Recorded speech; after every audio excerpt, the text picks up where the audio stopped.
So just to give like a brief like summary of the book and kind of like point out parts of it that I feel like were important, were like turning points in the book or whatever, without giving too much of it.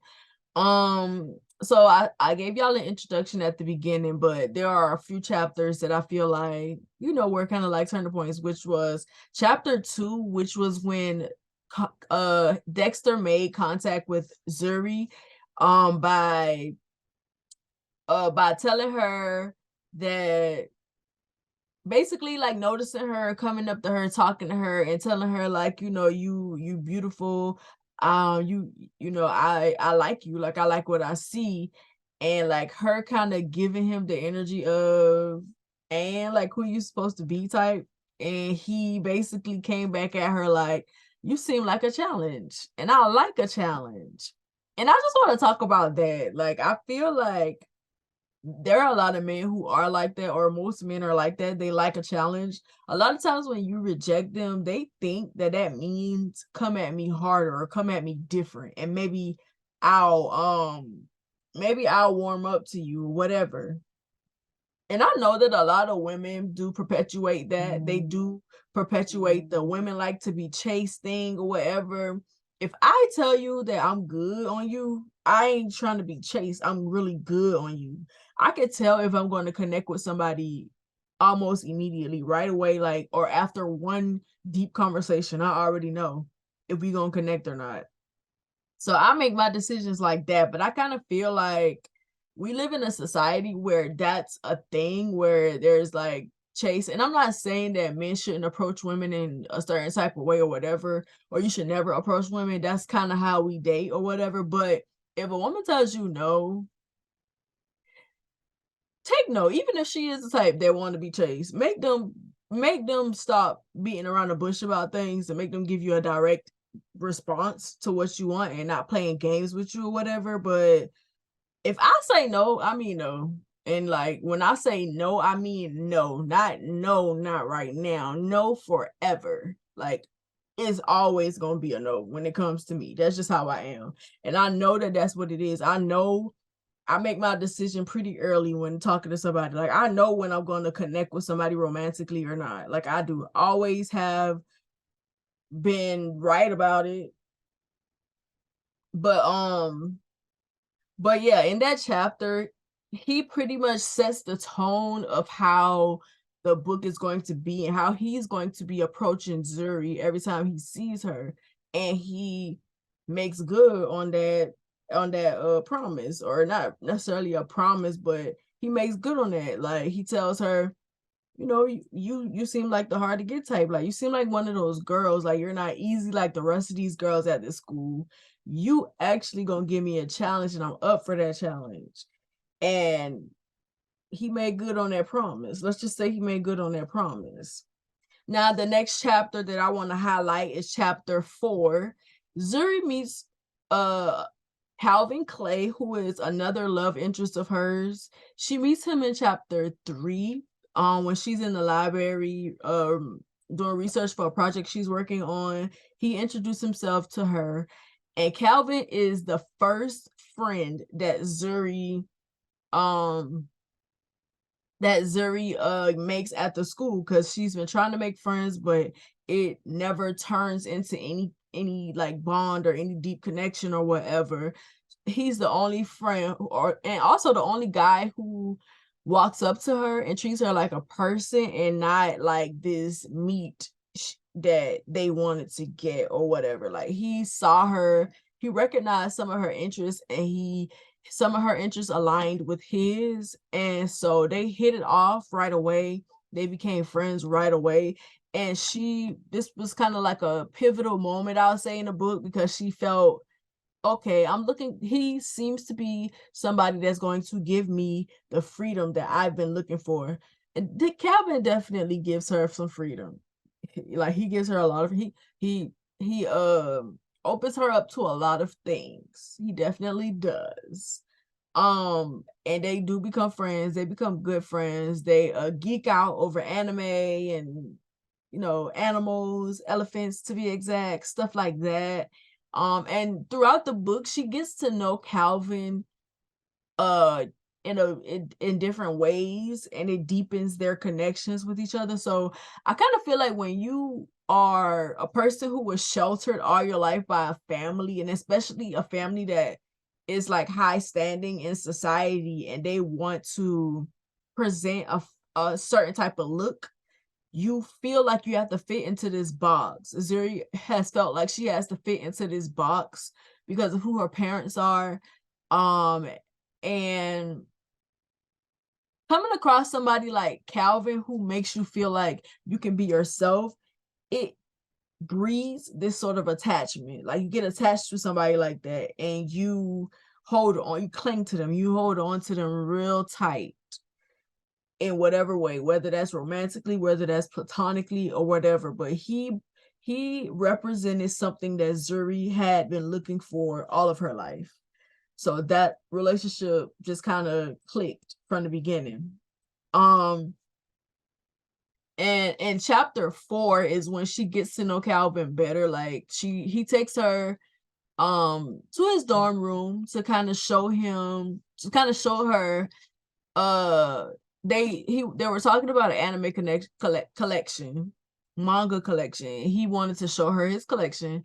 So she went, and doing that meant that she had to trust him on another level. Like she had to trust him on another level.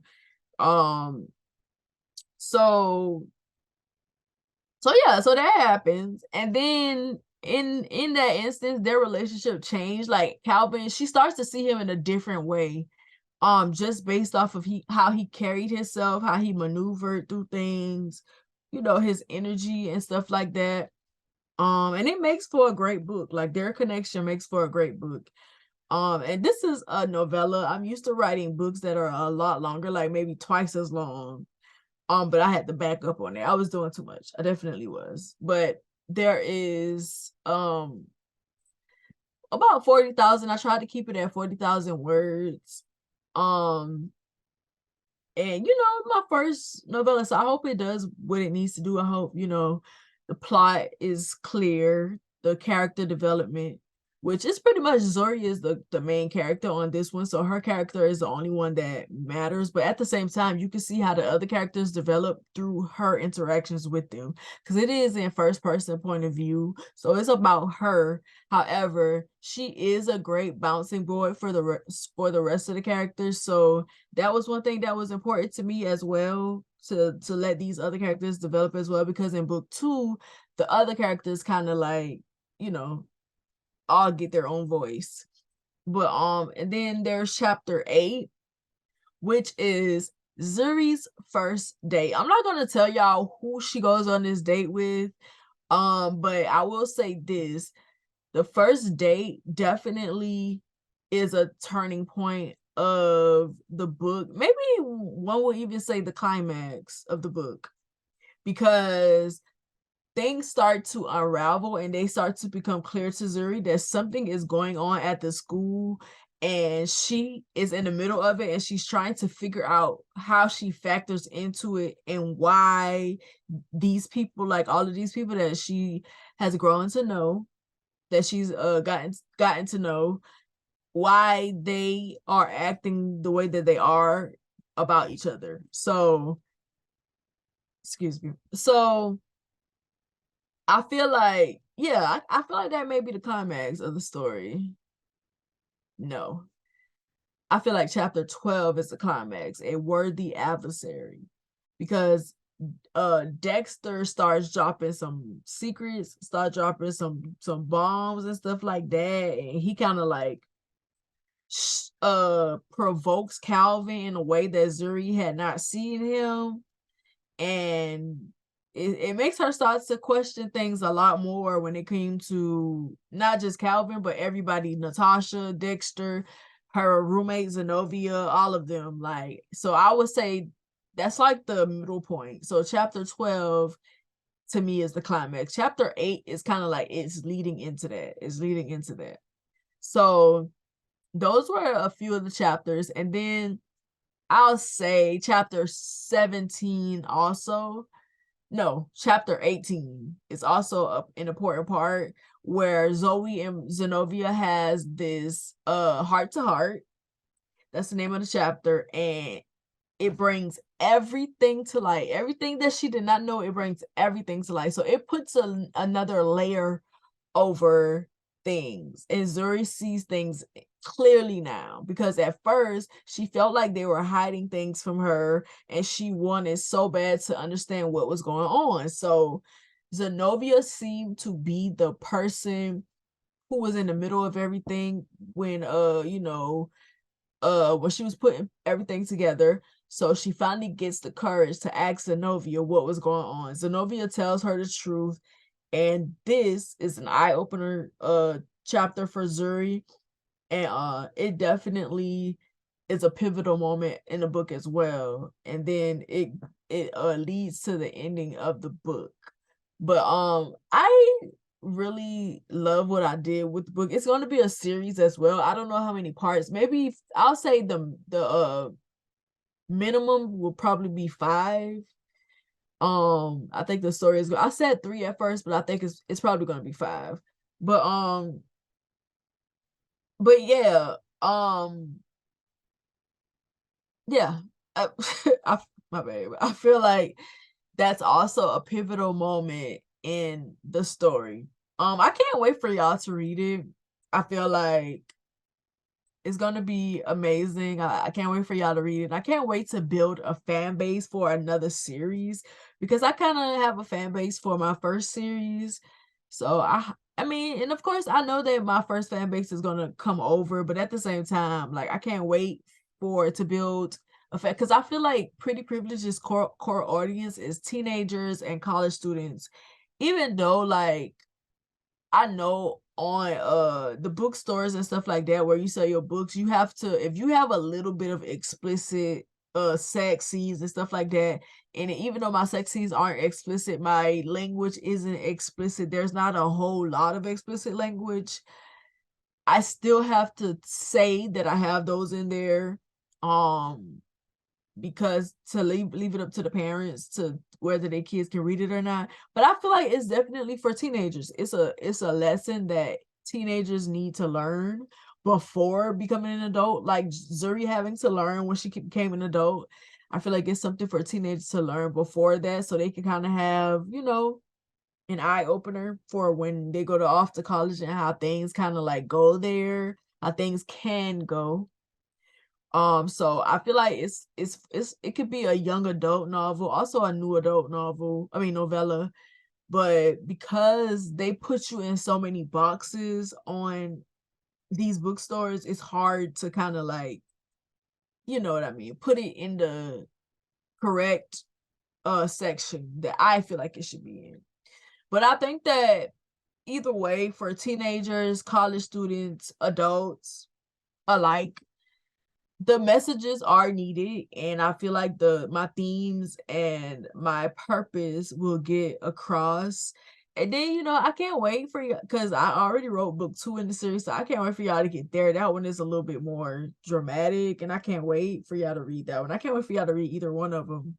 But I just wanted to give a brief summary of the book. Yeah, and I think y'all are gonna love it.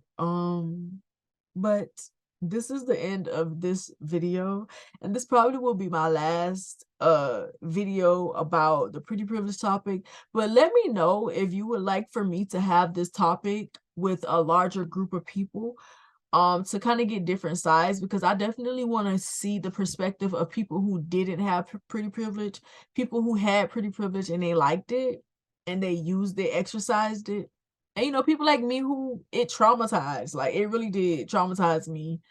And I'm just becoming the person that I have been this whole time. I'm just starting to show myself to the world and bloom like the little flower that I am.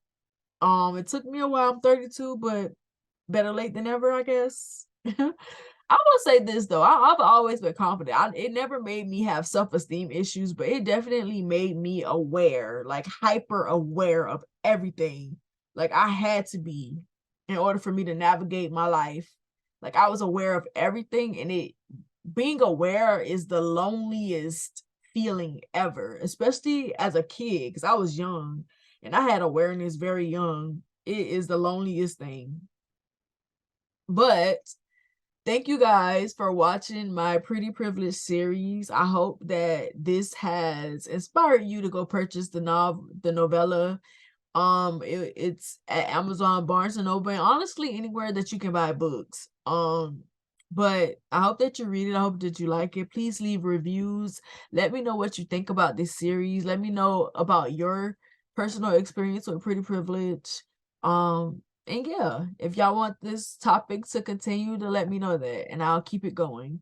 But this is all for this video. Thank you guys for watching. It's been real. Bye. See you in the next one.